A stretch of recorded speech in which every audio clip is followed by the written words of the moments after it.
Hey YouTube, it's Tempest. The Tempest. Um, I promised I'd get this deck list up when the ban list was confirmed, and yesterday the ban list was officially posted on the YuGiOhCard.com website. So, this is my X-Saber deck again, updated for the current list. Since there's a regional in my hometown in March 23rd, basically, I think is when it is. I have a month to um, try to perfect this deck before my school takes over or something like that. So I basically just need to take it and finish it. But this is the first build, version 1.1 for March 2013. I'm gonna get right into it. This deck focuses on the Vulture Loop. None of my other decks so far have been able to pull it off. This one does it pretty well, mainly because warnings down to one is what really gets the deck going. Is that, but it also kind of hurts the deck because a lot of the deck's main traps and spells have been hit. Well, not main spells and traps, but you get the idea. I don't like warning at one for this deck, unfortunately. But yeah, let me get right into it. Two Bogart. Now, what I'm noticing with this card is I really need to get three of these. Ideally, what I'd like to really like to try with this deck is to get a third Bogart Knight, at least one Bear and two Gorilla, and then like three Tenki, two Tensu, and make a Fire Fist version of the deck because you can use Tenki to search out Bogart Knight and your Bear and Gorillas, and then you can use Tensu to well, actually no, not special summon, but do an extra normal summon of a Beast Warrior every turn. So you can summon your Bogart Knight and then special summon another X-Saber from your hand, and then normal summon another Bogart Knight or Bear or Gorilla, and then that'll make you able to make rank 4 plays really easily, and allows you to get Tiger King and set more. Aside from that, though, Bogart Knight's actually just still really good at 3 in this kind of a deck. Because, like I said, the deck has a Vulture Loop to go off, so you want to try and get your Vulture out as soon as possible. So yeah, I'd like to have him at 3, to be honest. 2 Full Helm, 1 Air Balloon. This is a change from my last build. He's really good, but at 3 he's kind of been a lot I've been noticing. I'm still dropped him down for another card. I'll show you. Of course, I'm doing Vulture Loop, so I need to put in a Rajigura. Still, 3 level 3 tuners are very good. 4 I've noticed kind of a lot, and I'm still keeping Air Balloon in for the ability to poke and rip a card from your opponent's hand. 3 Emmer's Blade. Pretty obvious. If it's destroyed by battle, you get to just special summon one from your deck. Because of all the monster removal this format, that's going to be running around. It's going to be harder and harder for you to get his effect off, which is fine. Normally you just grab this guy instead, Dark Soul. As Emmer's Blade, you special summon another X-Saber from your deck when he's destroyed by battle. This guy's ability instead is when he's destroyed by anything and sent to the actually no, not when he's destroyed, but when he's sent to the graveyard from the field. You can add any X-Saber from your deck to your hand during the end phase. So very good. He's the main searcher of the deck. Part of the reason the deck gets shut down is because of Ryo, but with Bogart in here, it's hard to run. Easy to get run over. Easy to run over Ryo. I'm speaking in tongues right now. Yeah, you kind of need your Dark Soul. 3 Vulture, your main beater for the deck, and he sets up your big plays. You need to special summon him and get stuff to go off. Now, 1 Rajigura. This is actually you need it for the Vulture Loop, but the more and more I've been noticing it, the more and more this deck really, my playstyle of the deck really likes Rajigura. Not every X-Saber deck runs it, so I'll explain what it does. It's a 200 attacking level 1, and when it's normal or special summoned, you can add an X-Saber from your graveyard back to your hand. So what I like to do sometimes is if I have like a Bogart, Vulture, and another tuner in hand, normal the Bogart, special the tuner, special the Vulture. What I'll do is I'll normally make an X-Saber synchro with Bogart and the tuner, and then special summon the tuner back and synchro it with Vulture. Doing so gets rid of my Vulture, unfortunately, and I think it's usually a better play to do that as opposed to bringing back the Bogart for a beater. So the 1 Rajigura in here, number 1, allows me to get the Vulture loop off, and number 2, it allows me to loop my Vultures repeatedly just on a normal play, and help me get more use out of them. So I like him actually a lot, but I didn't play him last format because he was kind of inconsistent. But this format, I think it'll be a little bit better. The 2 Paschal, just the 2. I was gonna run the third one, but Regigura #1, and then #2. Um, I only have the 2 Bogarts again. If I had 3 Bogart, I might try running him at 3 because I really like making level 6s in this deck. Um, but Pashal is just a beater, not a beater, a wall. And unfortunately, with all the monster removal of this format, it's not really hard to get past him. So I think that he's only really good at 2, if anything, because he's a level 2 tuner, and he's a wall when you need him. But other than that, um, 1 Gores. I might take this out for Trag. This deck has uh 14 to 16 back rows depending on how you play Econ and Book of Moon. So you'll always have like 2 or 3 set. You may or may not be able to use them. So Gores is kind of iffy in this deck, but he's just too good to not run, to be honest, because he gives you the +1 off his ability. So personal preference, I think I'll do Gores over Trag, but there's a lot of back row in this deck, so maybe you prefer Trag, I don't know. Alright, so moving on to the spell lineup. We got 2 dualities. Simple searches your stuff you need from the top of your deck. It's just a staple. I don't know what else to say about it. Econ, Book of Moon, Mind Control, standard control-y kind of cards. This thing either switches your monster's battle position or opponent's monster's battle position, or lets you tribute 1 and take control. So it lets you make synchro plays, and it also lets you switch stuff into defense if for some reason you need to get off Full Helm Knight's ability. Book, same thing, stops there, exceeds in synchro plays, and lets you do more stuff with not Fultrell, Full Helm Knight, stops Rabbit, a bunch of other things. And then Mind Control again for the synchro plays and controlling, very good. 2 MSTs, this is just very good in general, especially this format up against Tenki's and Tensu and Macrocosmos is the main hits for that. And then Reborn, Dark Hole, Heavy Storm, lots of monster removal, but these are all staples. Every deck has to run these, The only one I might consider not running is Dark Hole, but you really need Dark Hole in here because if your opponent goes off and you can't stop them and then top deck Dark Hole, you might be able to win. So. Traps.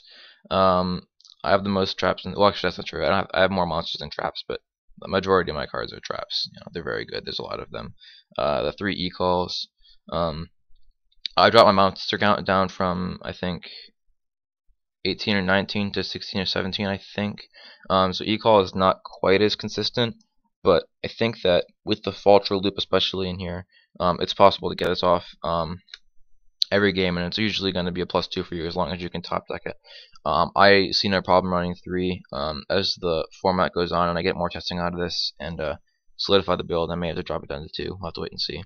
1 Reinforced Truth. I wasn't sure about this card that much, but to be honest, I don't have anything better to run at this point, so I'm keeping it in. This thing lets you special summon level 2 or lower warrior, so all it gets you is Pashal, but it's basically a negate attack because it gets you the +1 for Pashal, which can act as a wall occasionally, as long as you're not playing against Insectors and giving them more fuel to pop. It's not going to be that big a deal. It's very good, I think. 2 Compulse. Oops. Compulse is still very good in this format for stopping Synchro and Exceeds plays. I like it. It's favorite of mine. Double Bottomless. Obviously, with Warning down to 1, we have to put the Bottomlesses back in our deck. Not a problem. It stops a lot of the stuff Atlanteans do. It kills Dragoons if they ever actually summon it. It kills any Synchro plays they make with Diva. And of course, it kills Mulan Glacia and Megalo and Abyss Lead and Abyss Deos, whatever you got. And then for Fireface, basically all their guys are 1500 or more, so that kills them too. And then again, Rabbit plays whatever they summon with Rabbit, or when they go to Exceed summon, you can bottomless that then, but it's better to just bottomless the Dinos because the Exceeds are going to be able to negate your shit. 2 Torrential, again against Rabbit, it's very good. Against everything else, it's pretty good. Basically, when they have 2 or more monsters and you have a Dark Soul, you Torrential, and then you get a plus and they get a minus, same as before. And then Judgment and 1 Warning. Really sad to see this go to 2 because it's very useful. But what are you gonna do? It's Warning. Konami's weird. Alright, extra deck, Hyper Librarian, Stardust, Scrap, Mistworm. These are all my staple-y kind of ones. You usually don't make the level 8s unless you're doing Pashal with 2 level 3s with like a level 3 and a level 4 for some reason, and a Regigura. But these are still both good to have. And then rank 3s, Zenmaines, Acid Golem, and Leviathan Dragon. I was really not so sure about Acid Golem, but upon playing many people, I've realized that really it's the best thing that this deck has to compete with stuff. It's this thing. It's a 3k beater, prevents me from special summoning, but if anything, it's a 3k beater. So if I can win the game or stop them from winning for a turn, it's probably worth it to go for the Acid Golem. Maestro, because it's the best rank 4. It's not that strong of a beater. It's still better than Utopia though, because when you need a wall, it's a wall. And then for the less stapley ones, Nat Beast, because it's Nat Beast, it stops a lot of decks to swarm out, especially Mermail, and not so much Fire Fist because of Bear, but you know it's still a very good card, I think. Archeon, same thing. Good against Rabbit. Basically not really anything else. If you can make it good, if you can't, then not really that big a deal. Hyunlei, I kind of wish I had 2 of these, because I like having to be able to pop the back rows of many decks. It's just so good. Gaia Knight, again, I don't have the second Hyunlei, so I have to run Gaia Knight. It's decent, consistent 26 beater. No complaints here. Souza, because it's a level 7, you need it to make your Bogart plays with Full Helm Knight. Scrap Archfiend. This is not something I'm not quite sure about. I'm either gonna run him or Black Rose. What makes Scrap Archfiend so good is that he is a 27 beater and he doesn't nuke your field when he comes out. So when you go to make your OTK, if you control an opponent's monster, if you have Regigura, you can make a Scrap Archfiend. And honestly, the situationality of vanilla level 7s in this deck is so high that I think I'd rather have something I can actually beat with than something that potentially would nuke my field because, you know, much stronger. Personal preference, to be honest. But yeah, I think I'm gonna stick with the Scrap Archfiend. We'll have to wait and see as the format goes on. And then, of course, the One Golems. And then finally, for the side deck, we have 2 Ryos. This is not a problem for me. I love this card. It stops so many decks. It stops Tenki from searching. It stops Dragoons from searching. It would stop Sangin, but Sangin's not out there. It stops Duality, and it really doesn't hit my deck that much. I decide at the Duality side in the Ryos, and just make sure I don't play it when I have Darkfall on the field. Not that hard. Double Veiler, obviously a very good choice. You can stop a lot of plays, stop the Rabbit plays, stop anything Fire Fists do. I guess you can stop Mulan Glacia too, if you play well enough. Tumexi, again, very obvious. I like it against Rabbit. I got a +4 off another game today because this Rabbit player was still new to the deck and thought he could outplay me with Dolka and Logia, even though I was still be able to get a +4 off it. Not a bad card. Decide, the third MST, and also double Dust Tornado. Against Rabbit, I usually side all 3 of these in. Against Fire Fist, I might decide in the third MST, mainly because Rabbit has so much back row hate, and Dust Tornado is very good for getting rid of that, and also for setting your E-calls from hand during your battle phase. So it's very, I like it a lot actually. Not as a main deck card, but definitely as a side deck card. 3 Mind Crush. This card got bumped to 3 off the list, and it's going to be very good. Not only does it stop a lot of the top decks recently, but it's like, you know, it'll hit Dark World because they have Snow to search. If it'll hit Mermail because they have Dragoons to search. It'll hit Fire Fist because they have Tenki to search, and it'll hit, you know, it just hits so many decks because of it being able to discard anything your opponent does out of their hand. It really slows them down, if anything. I'd rather run something else in here, but 3 Minecraft is just the best I have right now. I don't have really anything better, except for maybe 1 Lance, and you know, Lance is only got a 2 or 3 anyway. 2 Fiendish Chain. It's like having a 4th effect Baylor, but it prevents their monster from attacking. It's alright. I might only do this against Fire Fist, if anything. It's just, this is kind of a iffy card, but again, I don't really have anything better. And then finally, Return from a Different Dimension. This is kind of a weird choice. With all the back row, I would side it against Rabbit. You know, you'd think I wouldn't need this.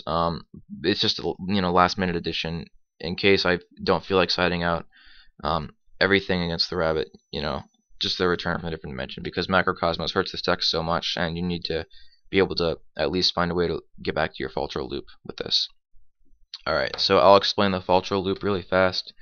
You need 2 Faltros and the Regigura and some way to make Gotems. if you have once you have Gotems and a Fall Troll on the field, you can have these two anywhere. You can start by special summoning this Fall Troll, and then use this Fall Troll's ability to get a plus, tribute it for Gotems.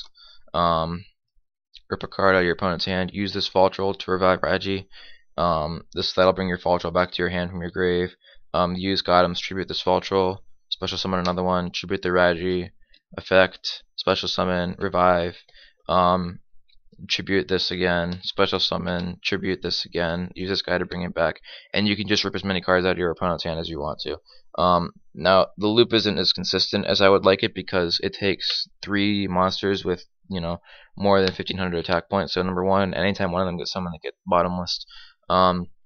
If they Veil the Gotems, it stops the plays repeatedly, and that makes it so the only real thing you can do about it is to keep bringing back Fall Trolls and hope that they can bring back stuff from your graveyard so you can plus. Unfortunately, the only way to loop the Fall Trolls with each other is to loop them with Regi. So yeah, not really that consistent. The other thing is that actually, if you can actually synchro Gotems on the turn that you do this, you need 9 stars. So whether that means you're doing a Fall Troll, a Regi, and a Paschal or something, just to make Gotems, you're still not going to have the second X-Saber out there, special summon Fall Troll from your hand. So, again, very inconsistent, but I'm trying it out because I think that a lot of the decks this format are going to rely on their hand size to win.